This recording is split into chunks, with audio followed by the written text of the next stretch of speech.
a disfrutar de las maravillas del Tour de Francia del verano de 1991.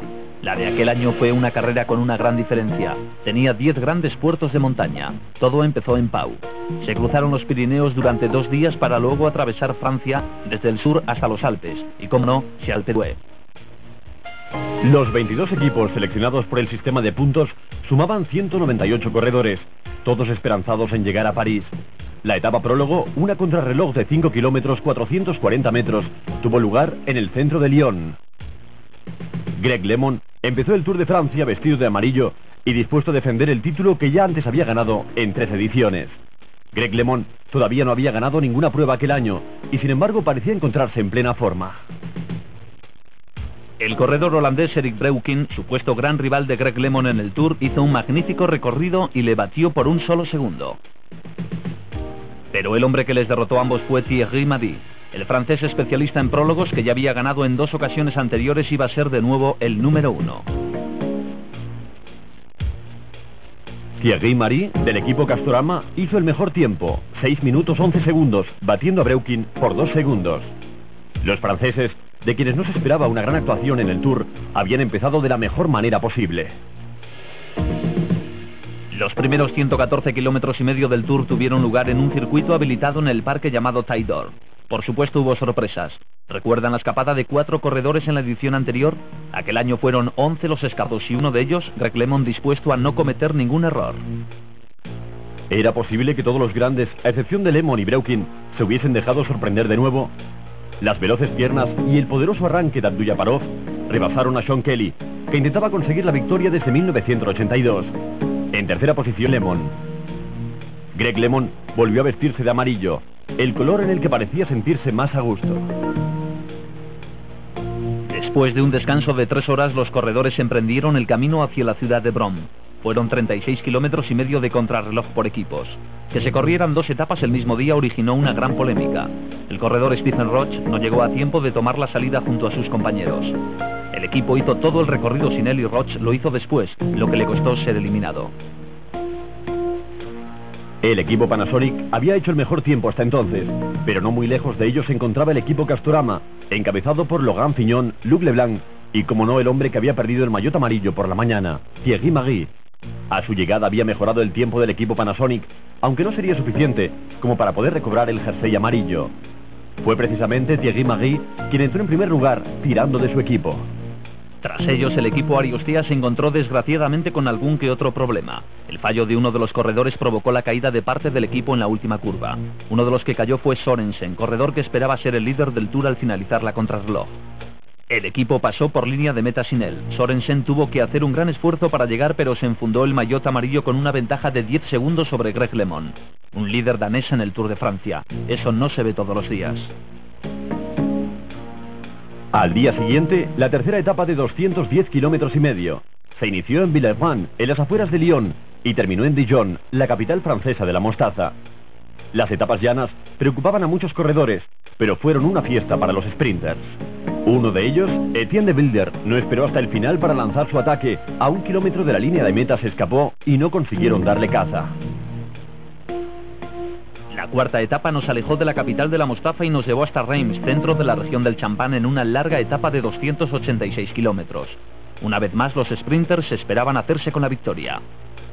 Cruzando la línea, Abduljaparov, un nombre a tener en cuenta. Fondriest fue el que encabezó el ataque del día siguiente. La etapa desde Reims hasta Valenciennes llevaría a los corredores hasta cerca de la frontera con Bélgica. Un buen número de corredores fue víctima de otras tantas caídas, pero hubo una que ninguna cámara pudo filmar. Fue la del maillot amarillo Sorensen. Cayó en una curva muy cerrada. Volvió a la carrera montado en la bicicleta de su compañero de equipo, Bruno Chenialta. Y cuando llegó a la meta, nadie se percató de que Sorensen había sido víctima de una caída que lo alejaría del Tour. Acabó la etapa con la clavícula rota. Gilles Neidham consiguió con su escapada de última hora cruzar la línea en primer lugar. Esta fue la imagen del día. Sorensen abandonaba el Tour de Francia. A la mañana siguiente el nuevo líder era Greg LeMond, pero en un gran gesto y según la tradición del Tour no quiso enfundarse el maillot. Según él, el puesto de líder quedaba abierto a cualquiera. Lemon iba a tratar de reconquistar el maillot amarillo, pero también Thierry Marix lo iba a intentar. En la segunda escapada más larga de la historia del Tour, más de 230 kilómetros, Marix se vistió de amarillo al llegar a Le Havre. La carrera llegó hasta Argentín, sprintando los 185 corredores. Jean-Paul Van Poppel se proclamó vencedor de etapa, otro gran especialista en forma. Al día siguiente, a consecuencia de la gran escapada del día anterior, Marix estaba excesivamente cansado para disputar la primera gran contrarreloj. El número 11 era Claudio Chiappucci, quien el año anterior fue incapaz de realizar una buena contrarreloj y que sin embargo acabó el Tour en segunda posición detrás de Greg LeMond. Logan Fignon parecía estar volviendo a su buena forma a juzgar por su lucha durante todo el trayecto, y también Raúl Alcalá, que fue el ganador de la primera contrarreloj disputada en el Tour del año anterior y que aquí adelanta a Olaf Lufin. Pero a los que realmente hay que batir son los que salen en las últimas posiciones. El campeón de Italia, Gianni Bugno, quien según todo el mundo decía sería el nuevo ganador del Tour de Francia. Eric Breuking, ganador de 2 etapas contrarreloj en el pasado Tour y cabeza de etapa hasta los últimos 10 kilómetros, a partir de los cuales se hundió. Jean-François Bernard, que este año corría en un nuevo equipo, gregario de lujo en el Banesto para ayudar a Miguel Indurain y Pedro Delgado. Pero Bernard parecía haber encontrado su mejor forma y consiguió el tercer mejor tiempo del día.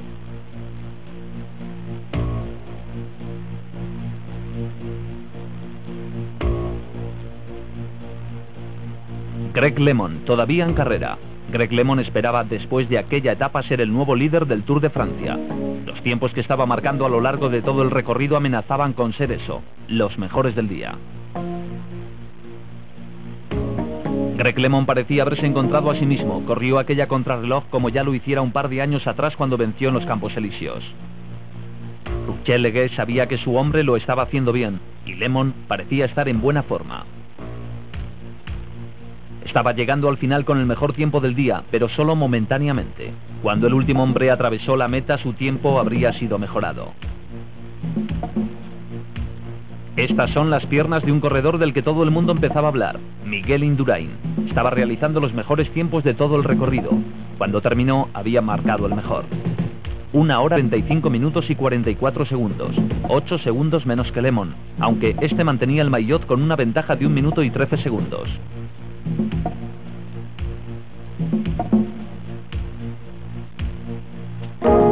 La carrera continuó por partió de Alençon hasta Rennes. Casi al final de etapa, Moro Orbirio, del equipo RMO, se arriesgó y entró vencedor de etapa. Este fue el día más feliz del brasileño.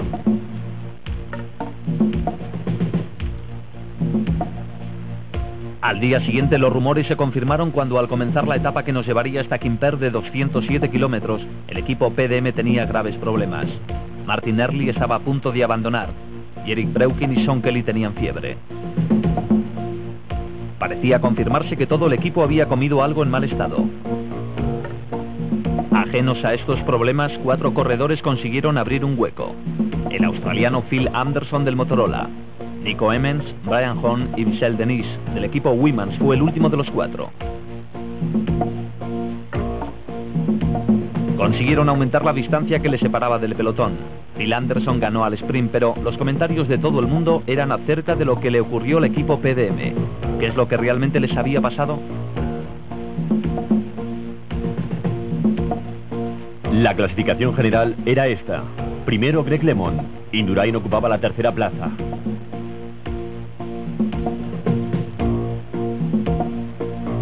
Perico Delgado era octavo, Mauri décimo.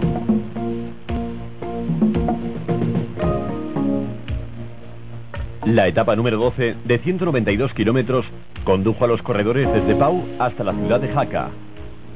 Cuando la carrera empezó el descenso de Col de Sud a los 83 kilómetros y medio, Greg LeMond iba en el pelotón que perseguía a un grupo de corredores escapados.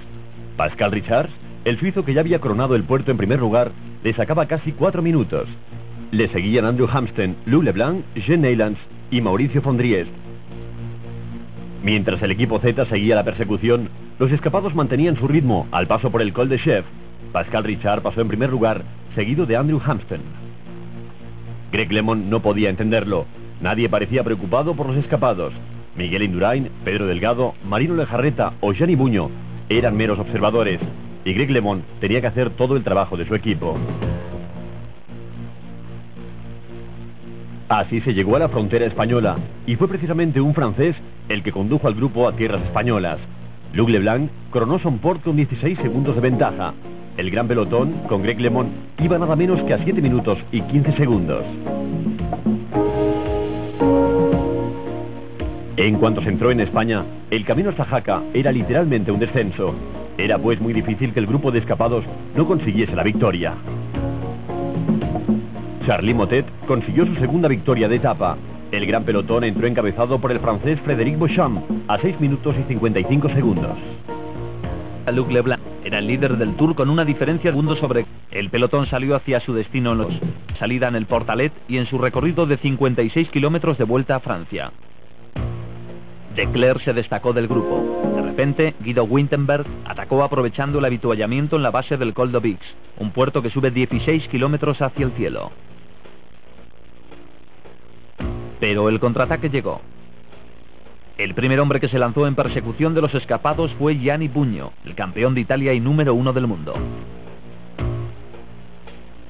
Charly Motet se unió a Buño y el ritmo aumentó hasta alcanzar a los 3 escapados. Esto solo era el principio, y a partir de ahora el pelotón empezaría a estirarse. Claudio Chiappucci aceleró y dejó el grupo en el que iba Luc Leblanc, pero, como suele decirse, el maillot amarillo da alas. Luc Leblanc era el líder y quería que el Tour se quedase en casa, de manera que salió en persecución de Chiappucci. Los contraataques continuaron durante la larga ascensión al Aubix y el pelotón empezaba a desmembrarse. Leblanc tenía una ventaja de casi 3 minutos y no quería que nadie se la arrebatase en la subida al Col d'Aubix. El primero en pasar por el Col d'Aubix fue Winterberg, el corredor que había iniciado la escapada en el control de avituallamiento al principio de la escalada. Greg LeMond, junto con Eduardo Chozas y Lucho Herrera, iba ligeramente retrasado y en actitud agresiva. En aquellos momentos, muchos de los corredores se daban cuenta de lo que significaría correr una gran clásica como el Tour de Francia. Las etapas llanas quedaban atrás y las esperanzas de ganar el Tour que pudieran haber mantenido en estas 2 semanas quedaron rotas en menos de 2 horas.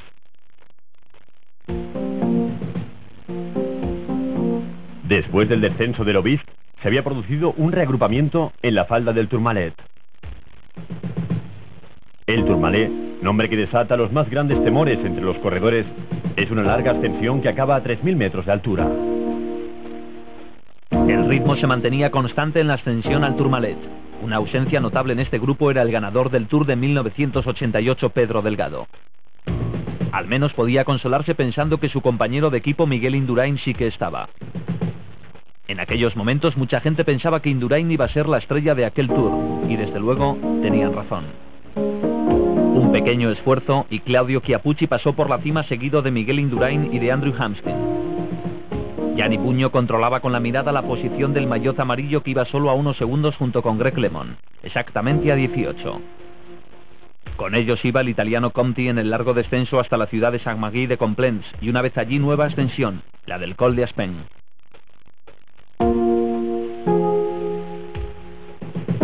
Se necesita una gran habilidad en las subidas, pero quizás aún mayor en los descensos.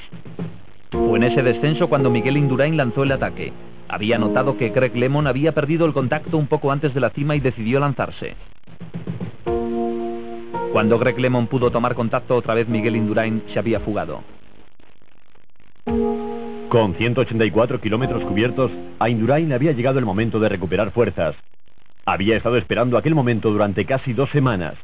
Había corrido el riesgo de permanecer en el pelotón, como ocurrió el primer día, en que dejó que se escapase el grupo en el que iban Eric Breukin y Greg LeMond. Nunca pudo prever lo que iba a pasar con Breukin, y todavía no sabía lo buen corredor que era Greg LeMond. Claudio Chiappucci decidió que era el momento adecuado para intentar unirse a Indurain, y sorprendentemente, nadie hizo el menor esfuerzo para impedírselo. Indurain recibió la noticia de que Chiappucci iba en su busca, y de hecho, disminuyó el ritmo para permitir que Chiappucci le alcanzara. Pronto serían 2 corredores escapados. El resto de los grandes debía reaccionar. Lo de Miguel Indurain no fue una sorpresa. Todo el mundo hablaba de él. Estaba en forma. Cuando todavía faltaban 45 kilómetros, Chiappucci se unió a Indurain, mientras más atrás, a unos 2 minutos, Logan Fignon había conseguido unirse al grupo de Lemon. Aunque seguramente se llevó una gran decepción al comprobar que faltaban 2 corredores, Indurain y Chiappucci. Fignon iba sufriendo. Su rostro lo decía todo, su cara no expresaba la dureza del esfuerzo sino el dolor del agotamiento. Greg LeMond sabía que tenía que reducir distancias con los 2 escapados o sería demasiado tarde. El siguiente paso era la ascensión al Col d'Aspin. Los 2 escapados circulaban con 2 minutos de ventaja. El hueco cada vez fue mayor y los 2 de cabeza fueron sumando minutos de ventaja. Fue inevitable. El nuevo líder sería Miguel Indurain. Si todo salía bien, terminarían siendo primero y segundo de la clasificación. Los espectadores españoles disfrutaban de lo lindo. Lemon parecía ser el único del grupo perseguidor que era consciente de la urgencia de un ataque. Con sus continuos demarrajes, intentó provocar que alguien le ayudase a coger a los 2 escapados. Buño aceptó el reto y rápidamente Lemon se pegó a su rueda. Eduardo Chozas, del equipo de la 11, tuvo una actuación muy discreta en aquel tour. Marino Lejarreta, su líder, estuvo francamente mal. Chiappucci, lejos de ellos, estaba consolidándose como claro rey de la montaña, mientras que Indurain pensaba, cómo no, en ganar el Tour de Francia. El líder, Luc Leblanc, estaba pasándolo muy mal cerca de la cima del Col d'Aspin. El pequeño francés se quedó descolgado del grupo de cabeza viendo cómo sus compañeros se alejaban de él. Tuvo su gran día en la etapa de Jaca y ahora, que vestía de amarillo, se dio cuenta de lo que Greg LeMond ya había comprobado. En el Tour de Francia no hay amigos. Logan Fignon también se había calmado después de la brillante persecución en solitario que le permitió unirse al grupo perseguidor. Ahora parecía resignado a aguantar hasta el último puerto que le llevaría a la línea de meta en Val-Logan. Mientras tanto, lejos de allí, Miguel Indurain y Claudio Chiappucci llevaban un ritmo inaccesible.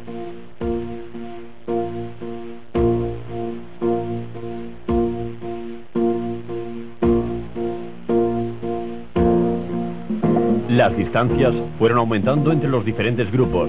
El pelotón marchaba con un retraso de 12 minutos. Eso suponiendo que se pudiese encontrar un grupo que se mereciese tal calificativo. Estos corredores llevaban 4 minutos de retraso. Las distancias eran enormes. La señal de emergencia debería haber sonado, pero ¿acaso pudieron reaccionar? Se toparon con 2 corredores que estaban decididos a protagonizar la etapa más dura del Tour de Francia. Ellos habían esperado 2 semanas observando cada movimiento. Se arriesgaron a perderse grandes escapadas y al fin había llegado su hora. El resto de los grandes solo pudo aguantar. Mientras los 2 escapados marchaban a su aire, hubo un ridículo accidente. El coche del equipo de Buño derribó a Greg LeMond. Buño había atacado y su coche pretendió seguirle cuando tropezó y derribó a LeMond. Una situación embarazosa que el propio director del equipo trató de arreglar empujando a LeMond. Más tarde se disculpó por el error cometido. LeMond reaccionó inmediatamente, pero su ritmo se había roto. Ahora tendría que hacer lo imposible para recuperarlo. Los 2 escapados seguían ajenos a todo lo sucedido, mientras el resto de los corredores formó una hilera con grandes distancias entre unos y otros. Buño, Motet y Fignon iban a más de 2 minutos y medio. Más atrás, Hamstin, LeMond, Chozas y Rouet. En lo que quedaba de pelotón, hombres como Pedro Delgado marchaban a más de 10 minutos. A LeMond le dejaban hacer todo el trabajo. Los otros 3 simplemente le seguían. Nadie sprinta en la cima del Col d'Aspin. Una vez rebasada esta, todavía faltaban 36 kilómetros para acabar esta durísima etapa. Los siguientes fueron Buño, Motet y Fignon, que pasaron a 2 minutos 15 segundos de los escapados.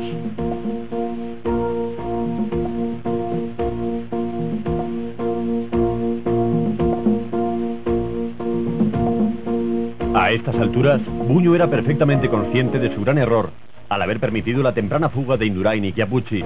Pero ya se sabe que en este tipo de pruebas a veces es conveniente jugarse el todo en una etapa larga. Y eso es exactamente lo que Indurain había planeado y solo Chiappucci había resistido. El grupo de Hamsten, Lemon, Chozas y Ruet marchaba 3 minutos y 34 segundos de la cabeza y a poco más de un minuto del trío formado por Buño, Motet y Piñón.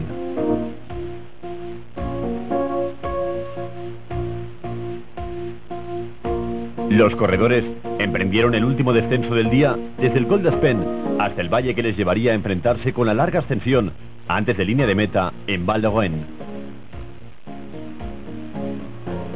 La subida a Val d'Auen, con una pendiente media del 9%, estaba a menos de 7 kilómetros de la llegada. Los dos de cabeza estaban a salvo. Los tres perseguidores no podían más que intentar reducir distancias. Buño todavía pensaba que podía dar batalla. Debía encontrar el momento de deshacerse de Piñón y Motet. Más atrás, Lemon estaba realmente tocado y Eric Boyer, su compañero de equipo, había acudido en su ayuda. Boyer iba a la cabeza intentando que Lemon le siguiese. A todo esto, el maillot amarillo Luc Leblanc había pasado por el Col d'Aspen con una diferencia de 6 minutos y 42 segundos. Eso significa una enorme distancia. El rostro de Chiappucci mostraba el tremendo esfuerzo que estaba realizando cerca ya del final de la etapa en Val d'Auen. Indurain parecía igual de fuerte. Detrás de ellos, Buño lanzó un último y desesperado ataque para cortar distancias. Marchaba a más de 2 minutos y realmente tenía que rebajar esa distancia en medio minuto por lo menos y todavía quería tener una oportunidad de ganar el Tour. Piñón intentó seguirle y por un momento pareció que Motet se quedaba solo. La gente estaba entusiasmada con el espectáculo que estaban viendo. Lo había intentado muchas veces a lo largo de la etapa y al final Buño lo consiguió. Detrás, el grupo de 5 corredores permanecía apiñado. Lemon desesperadamente en la parte de atrás, Boyer vigilante. El número 51 era por fin el tercero en la carrera. Por cierto, el número 51 parece ser el de la suerte. Es el número que han llevado muchos de los ganadores del Tour de Francia. Así transcurría la batalla tras estos dos corredores.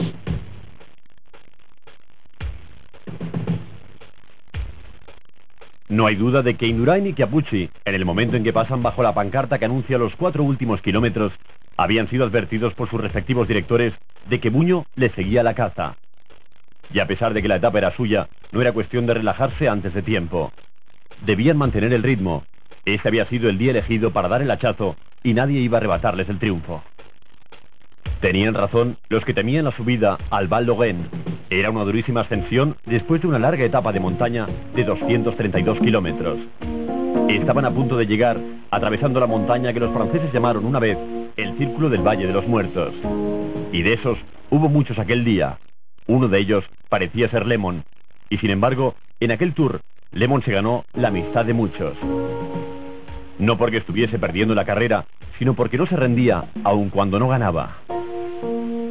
Pancarta roja en el cielo y Miguel Indurain, como otras veces aquí en los Pirineos, iba a intentar ganar la etapa. Ya lo hizo en 2 ocasiones anteriores y no lejos de aquí, pero esta no iba a ser la tercera. Chiappucci sprinta y gana la etapa por 1 segundo. Fue su primera victoria en una gran prueba por etapas. Estaba realmente encantado, pero por supuesto, la nueva gran figura del Tour de Francia, a partir de ahora, es Miguel Indurain. Número 1 y nuevo maillot amarillo con una ventaja de 3 minutos. Buño mantuvo su ritmo e incluso lo mejoró en los 2 últimos kilómetros. Entró a 1 minuto y 29 segundos de Chiappucci, lo que dejaba un elemento de duda acerca de quién ganaría el Tour. Y una gran actuación de Piñón, que entró en 4º lugar a 2 minutos y 50 segundos.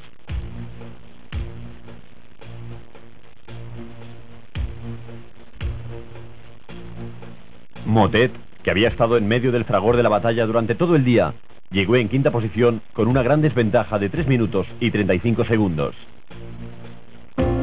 Era demasiado para el ganador de 2 etapas y anterior maillot amarillo. Andrew Hamsen era el mejor americano. Llegó en 6ª posición a 6 minutos y 1 segundo, seguido de Eduardo Chozas. Después llegó Lemon, ayudado por su fiel compañero Eric Boyer. Lemon había pinchado por completo. Llegó a 7 minutos y 18 segundos de Chiappucci, el mismo al que había batido en el Tour del año anterior. La clasificación general había dado un vuelco espectacular. La carrera estaba a punto de dejar los Pirineos. Miguel Indurain estaba en primera posición, seguido de Charly Motet a 3 minutos y a 3 minutos y 10 segundos Gianni Bugno. El nuevo rey de la montaña era Claudio Chiappucci. Para el español fue un gran día. Fue la primera vez que Indurain se vistió de amarillo en el Tour de Francia y lo hizo con un estilo que le dio todo el derecho a pasar a la historia del Tour como uno de los mejores corredores de todos los tiempos. La 14ª etapa, de 172 kilómetros y medio, recorrió la distancia que separa a Saint-Gaudens de Castres. Hubo un ataque por parte de Bruno Cenialta, del que nadie hizo caso. Entró vencedor con 20 segundos sobre los italianos Jean-Claude Colotti y sobre Giovanetti. La 15ª etapa de Albi Arles tenía 235 kilómetros. Moreno Argentín, aprovechando las únicas rampas del día, no demasiado duras, saltó del pelotón y consiguió entrar vencedor. Segunda victoria del equipo de Ariostea en 2 días. Sin cambios en la general. En la siguiente etapa, los corredores tenían la llegada en Gap, a 215 kilómetros.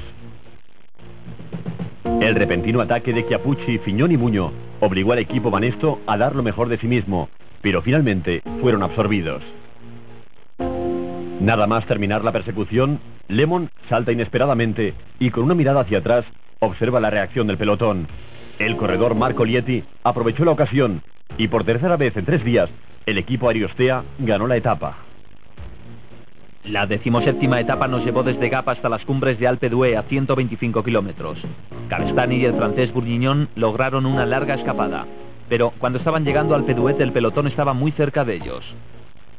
Bugno, a 3 minutos y 10 segundos del líder en la general, sabía que tenía que hacerse valer en la ascensión a Alpe d'Huez.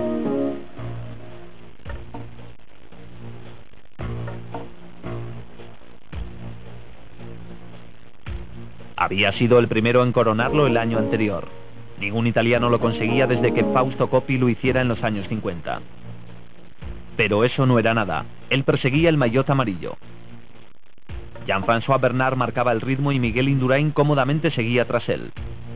Alpe d'Huez es una maravillosa ascensión con 21 curvas numeradas por la que los corredores pasan hasta llegar a la cima, siempre rebosante de aficionados. Todos marchaban a buen ritmo en su camino a la cima y Miguel Indurain todavía podía aprovecharse de la ayuda de su fiel compañero Jean-François Bernard. Pello Ruiz Cabestany pagó las consecuencias de su larguísima escapada y sus fuerzas le abandonaron. Bugno no encontró la manera de deshacerse de Indurain. Todas sus tentativas eran neutralizadas por el hombre del maillot amarillo. La muchedumbre que esperó durante horas y quizá días fue testigo de lo que iba a ser la última gran tentativa de aquel Tour. Parecía que Bugno no podía hacer nada para alejarse de Miguel Indurain. Después de Indurain, Bugno era el más fuerte del grupo. Chiappucci, el rey de la montaña, estaba satisfecho con seguirles, y Stephen Rooks solo intentaba dejar alto el pabellón holandés. Jean-François Bernard se quedó momentáneamente descolgado ante la aceleración de Bugno, pero consiguió poco a poco volver a colocarse al lado de su jefe de filas y líder del Tour. Aquí está Thierry Claveyrolat, junto al pequeño francés Luc Leblanc. Los franceses sabían que en este Tour no tenían candidatos para la victoria final, pero sí es cierto que sus hombres estaban bien colocados. Más atrás, Fignon estaba listo para otro de sus grandes contraataques. Es un enamorado de Alpe d'Huez. Aquí algunas veces se vistió de amarillo y cada vez que lo hizo ganó el Tour, aunque aquel día iba un poco rezagado. La curva del cementerio de la ciudad d'Huez está a unos 3,5 kilómetros de la cima. Por primera vez, desde que comenzaron la ascensión, los corredores pudieron ver la cima del Alpe d'Huez. Fignon estaba a la cabeza del contraataque y a su lado Perico Delgado, que hasta el momento no había destacado en este Tour. Pero ¿dónde estaba Greg Lemon? Batallando y sufriendo al lado de Charly Motet.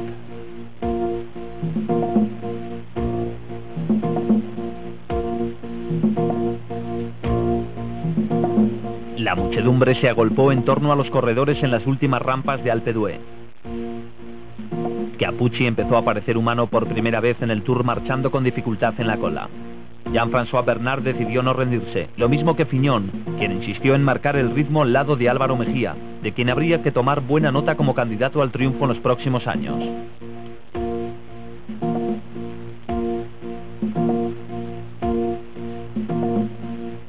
A su lado el número 1 del mundo, Gianni Bugno, corría por cuarta vez el Tour. Era campeón de Italia y estaba en excelente forma. Sin embargo, nada podía hacer contra Miguel Indurain, un buen corredor en la Vuelta a España que se perfilaba como el próximo ganador del Tour.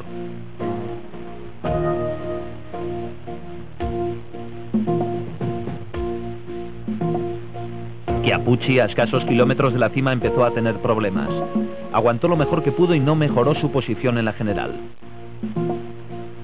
Bugno estaba decidido, tenía que ganar la etapa y sacarle tiempo a Indurain.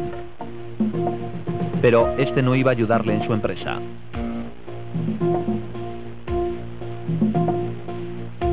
El italiano quería que Indurain le diese el relevo, pero ¿por qué razón iba a hacerlo? Él era el líder del Tour. Era Bugno quien debía atacar. No cabía esperar otra cosa.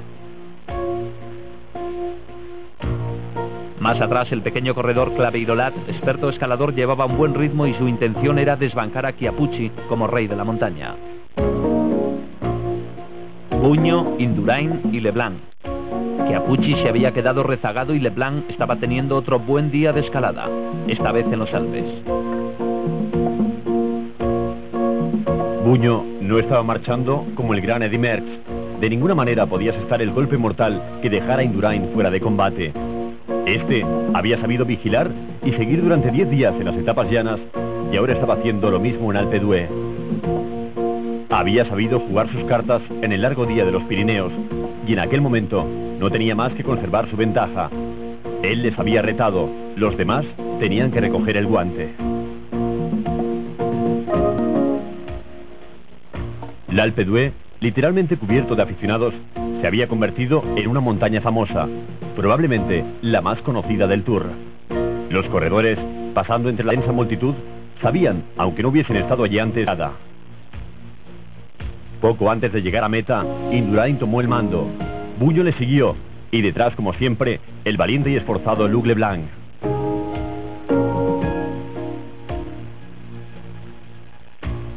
Las laderas de Alpe d'Huez, un lugar lleno de vida durante la estación invernal, en pleno mes de julio, rebosó de júbilo en honor a Miguel Indurain y Gianni Bugno. Nunca parece preocupado, simplemente sigue, observa y espera. Es un corredor muy fuerte. En cambio, Bugno a su lado parecía aún más frágil, incapaz de encontrar la manera de romper la armadura del caballero vestido de amarillo. A 2 kilómetros de meta, los 9 primeros corredores estaban separados por no más de un minuto. Indurain, Leblanc y Bugno. Y detrás de ellos Jean-François Bernard y el holandés Stephen Rooks. También Chiappucci, Claveirolat y Perico Delgado. Fignon iba a 1 minuto y 10 segundos. Este es Pedro Delgado, número 31, mejorando poco a poco. Había enlazado con Rooks y con Chiappucci. 45 segundos le separaban de la cabeza de carrera. Y Thierry Claveirolat, corriendo de la misma forma que lo hiciera el año anterior, a ratos con los de cabeza y a ratos solo, pero siempre combatiendo, sin desmayo. Estamos en el centro de Alpe d'Huez, cruzando su plaza. Después de un giro a la izquierda se divisa la línea de meta. Un año antes, Lemon luchaba por la victoria vestido de amarillo y Bugno fue quien la consiguió. Este año el de amarillo era Miguel Indurain y Bugno volvió a estar ahí con grandes posibilidades de batir una vez más al líder del Tour.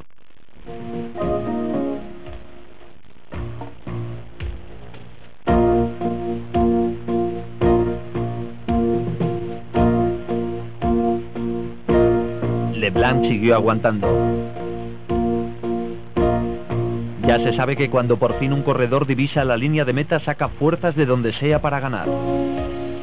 Pero, ¿podría Leblanc conseguir aquella victoria para Francia?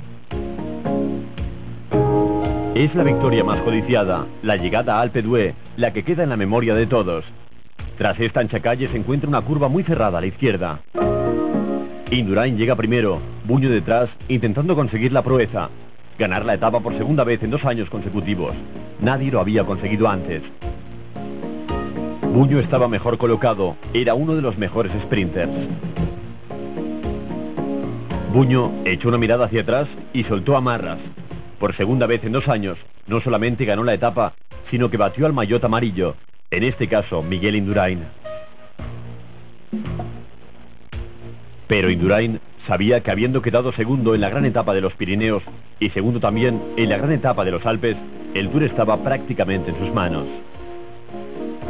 Jean-François Bernard llegó en cuarta posición a 35 segundos. Después hubo un segundo sprint entre Rux, Chiappucci y Claveyrolat, con Perico Delgado más atrás. La victoria fue para Rux, quien entró en quinto lugar. Apenas transcurrió un minuto cuando vimos a Fignon luchando por la 9ª plaza con Mejía, que iba delante de él. Fignon entró primero. La dura subida al Alpe d'Huez le hizo perder tiempo en la general. Había entrado a 1 minuto y 12 segundos de Buño.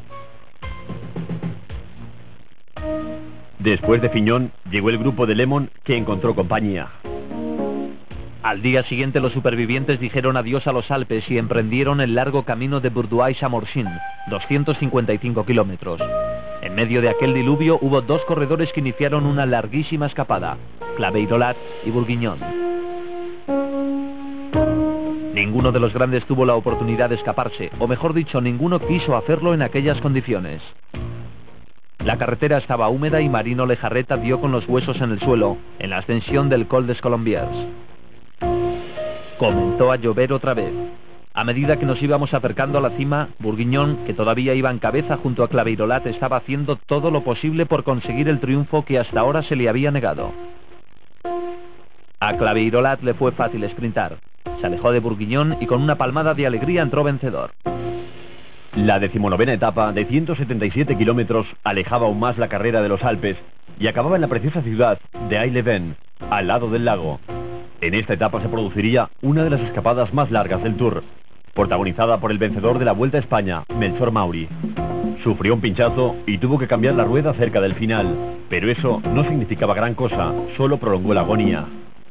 Cuando Mauri fue alcanzado, llegó la oportunidad para el corredor ruso, Dmitry Kornichev, que saltó con un pequeño grupo de corredores, además de Pascal Richard y Eduardo Chozas. En la aproximación al punto de llegada, no quiso dejar ninguna oportunidad para el que había sido campeón de Suiza, Pascal Richard, y a pesar de que este lo intentó, no pudo con el soviético. La 20ª etapa nos llevaría desde Aix-les-Bains hasta Masson y hasta los últimos 400 kilómetros del Tour de Francia. Al final fue Yakimov quien en los últimos kilómetros saltó y entró primero. Yakimov era el campeón del mundo de persecución, otro soviético más que pasó a engrosar la lista de ganadores de etapa en el Tour de Francia. La etapa contrarreloj del penúltimo día del Tour suele ser de una importancia vital, aunque este año no fue el caso.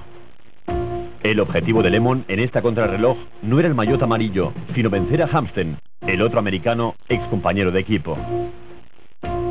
Lemon iba a correr para ser el mejor americano del Tour. Necesitaba vencer a Hamsten, que tenía más de 2 minutos y 42 segundos de ventaja. Cuando llegó a la meta, estaba claro que lo había conseguido, además de haber hecho el mejor tiempo hasta entonces, 1 hora, 12 minutos, 33 segundos.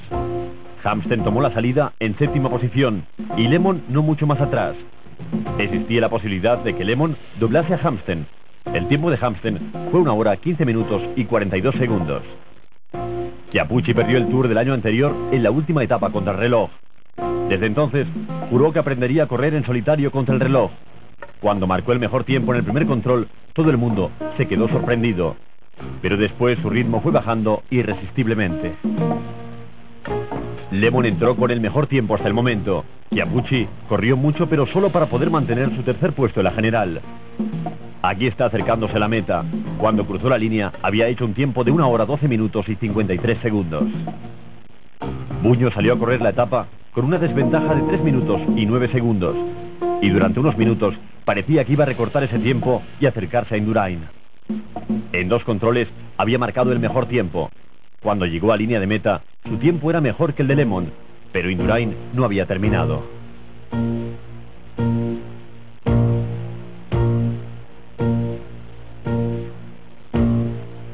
La actuación del líder del Tour fue la esperada. Después de todo, ya había ganado la primera contrarreloj, que entonces se veía muy lejana, casi 3 semanas. En el el primer control, el tiempo marcado por Chiappucci fue el mejor. Buño e Indurain hicieron exactamente el mismo tiempo, 26 minutos y 57 segundos. Los dos habían marcado 21 segundos más que Chiappucci, pero mientras este fue perdiendo fuerzas, Indurain mantuvo el ritmo y cuando llegó al final de la etapa no había duda, si es que alguna vez la había habido. Miguel Indurain iba a ser el vencedor del Tour de aquel año. Buño no solamente no pudo acortar distancias, sino que aún perdió más tiempo. Salió con 3 minutos y 9 segundos y al finalizar la contrarreloj su tiempo sería de 3 minutos y 36 segundos por detrás de Indurain. Este había sabido elegir las 4 etapas cruciales del Tour para dar el golpe. Ganó las 2 contrarreloj y entró segundo y destacado en las 2 grandes etapas de montaña. Fue el único corredor que hizo los 57 kilómetros en menos de 1 hora y 12 minutos. Su tiempo, 1 hora 11 minutos y 45 segundos exactamente. Había ganado la etapa y entraría vencedor en París al día siguiente. La etapa final, un recorrido de 178 kilómetros desde Melun hasta París a los Campos Elíseos. La Torre Eiffel, la visión que todos esperaban ver, y fue precisamente Lemon quien la divisó primero. Detrás iba el pelotón escoltado por todos los hombres de Banesto, el equipo de Indurain. No estaban preocupados por Lemon. Pronto los corredores llegaron a los Campos Elíseos. Para un ciclista profesional es algo muy emocionante ser el primero en pasar por línea de meta en el circuito de los Campos Elíseos. En total tenían que completar 8 vueltas. Era una subida continua hacia el Arco de Triunfo y, cómo no, un descenso continuo a partir de entonces.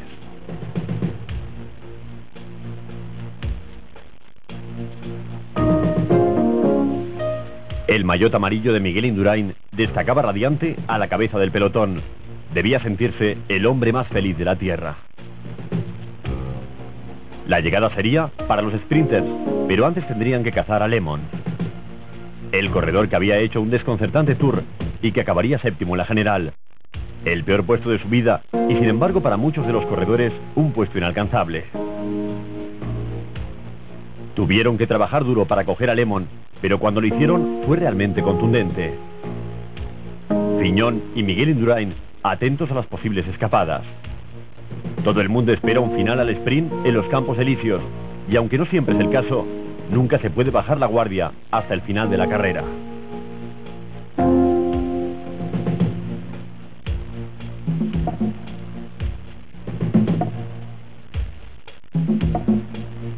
A pesar de que el pelotón se rompió, finalmente volvió a ser un grupo compacto y cualquier otro intento fue neutralizado.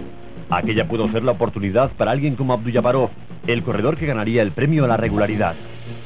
Realmente se había ganado la reputación de el mejor y más temido sprinter del mundo. Abduljaparov, con el maillot verde, aparece a la izquierda de la imagen. En primera posición, en el centro, Olav Dubik. De repente, Abduljaparov tropieza en la barrera y cae aparatosamente arrastrando consigo a 2 sorprendidos corredores del Gatorade. Uno de ellos, Jan Sur, que se da un tremendo batacazo. Fue golpeado a más de 60 kilómetros por hora por uno de los más rápidos corredores del mundo.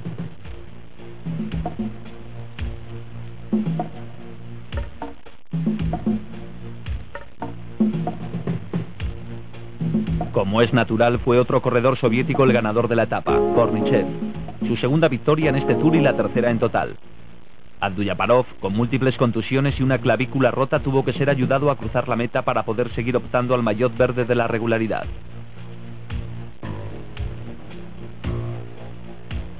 El ganador del Tour de 1991 tuvo suerte de poder evitar aquella caída fatal en el último instante de la última etapa. 101 horas en el sillín para Indurain. Era el cuarto español que ganaba el Tour. Detrás, Buño a 3 minutos y 36 segundos. Chiappucci tercero. Motet cuarto. En octavo lugar, Hamstin. Noveno, Pedro Delgado. Y décimo, Ruet.